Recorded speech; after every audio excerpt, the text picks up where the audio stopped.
সম্মানিত সভাপতি, সামনে উপবিষ্ট দিনের মর্দে সম্মানিত সভাপতি, সামনে উপবিষ্ট দিনের মর্দে মুজাহিদ ভাইয়েরা সকলের প্রতি আন্তরিক মোবারকবাদ। ছাত্র আন্দোলনের গণবিপ্লবে সংগঠিত গণহত্যা, দুর্নীতিবাজদের গ্রেপ্তার, তাদের অবৈধ সম্পদ বাজেয়াপ্ত, তাদের নির্বাচনে অযোগ্য ঘোষণা, সাংখ্যানুপাতিক পিআর পদ্ধতি প্রবর্তনের মাধ্যমে আমরা চাই এই 24-এর যেই স্বাধীনতা পেয়েছি এই স্বাধীনতা আমরা ধরে রাখতে। এই স্বাধীনতা যদি ধরে রাখতে হয় তাহলে পিআর পদ্ধতির বিকল্প কোনো কিছু হতে পারে না। ভূমিকাতেই বলতে চাই, এদেশে এখনো কিন্তু ওই ভারতের দূষররা বসে নেই। আমাদের প্রত্যেকটি পাড়ায় মহল্লায় সজাগ দৃষ্টি রাখতে হবে। যদি সজাগ দৃষ্টি না রাখি তাহলে যারা এই দুষ্কৃতিকারী তারা কিন্তু মানুষের মধ্যে বিশৃঙ্খলা সৃষ্টি করেই যাবে। ভারত সরকারকে বলতে চাই, আপনি বাংলাদেশ নিয়ে কোনো খেলা খেলবেন না। আপনি যদি বাংলাদেশ নিয়ে কোনো খেলা খেলতে চান তাহলে আপনার 7 সিস্টার আর কোনো আপনার ভারতের সাথে সংযোগ থাকবে না। আমরা এই 7 সিস্টারকে ভারত থেকে মুক্ত করে দিব ইনশাআল্লাহ।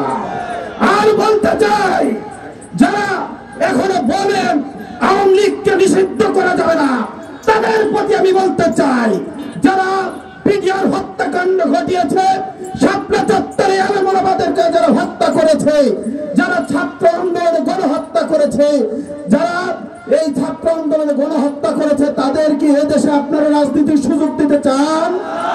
আমরা বলতে চাই, আপনাদের বাংলার জমিনে রাজনীতি করার কোনো অধিকার নাই।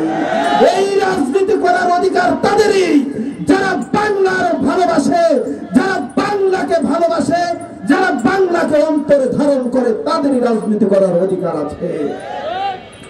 আর ওই দুষ্কৃতিকারীরা কিন্তু বসে নেই।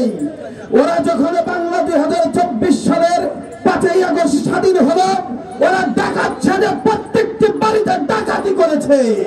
ওরা আনসার সাজে আমাদের স্বাধীনতা কেড়ে নিতে চেয়েছে। ওরা রিস্কাওয়ালা সাজে এদেশে বিশৃঙ্খলা করার চেষ্টা করেছে।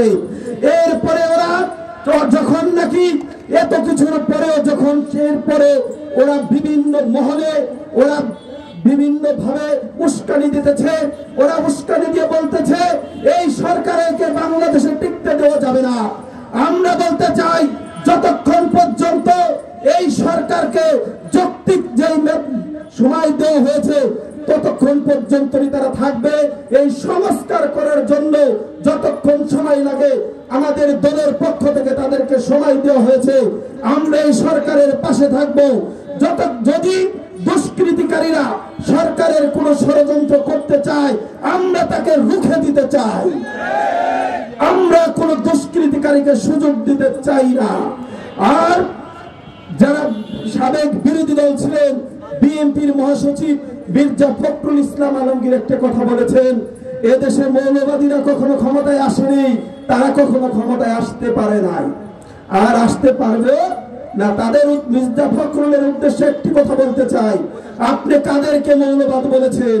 আপনি কি হিন্দু মৌলবাদ বলেছেন? আপনি কি বৌদ্ধ মৌলবাদ বলেছেন? আপনি কি খ্রিস্টান মৌলবাদ বলেছেন নাকি মুসলিম মৌলবাদ বলেছেন? যদি বলেন মুসলিম মৌলবাদ বলেছেন তাহলে আমরা সবাই মৌলবাদী। মৌলবাদ জিন্দাবাদ, মৌলবাদ জিন্দাবাদ। আমরা পরিশেষে বলতে চাই, মির্জা ফখরুল ইসলাম আলমগীর, আপনি আর কোনো বিলম্ব করবেন না, জাতির কাছে এখনই ক্ষমা চাবেন। যদি জাতির কাছে ক্ষমা না চান তাহলে বাংলার জমিনে আপনাদেরকে গ্রহণ করে কেউ নেবে না। কারণ এই দেশ উলামায়ে কেরামের দেশ, এই দেশ পীর-আউলিয়ার দেশ, এই দেশ শাহজালাল, শাহপরান, শাহ মাকদুম, হাজী শরীয়তুল্লাহ, মুন্সি মেহেরুল্লাহ, কেরামত আলী জৌনপুরি, শামসুল হক ফরিদপুরি, সৈয়দ ফজলুল করিমের বাংলায় ইসলামের বিপক্ষে কেউ থাকতে পারবে না, পারবে না। নাসরুম মিনাল্লাহ, ফাতহুল করিম, ওয়া বাশশিরিল মুমিনিন।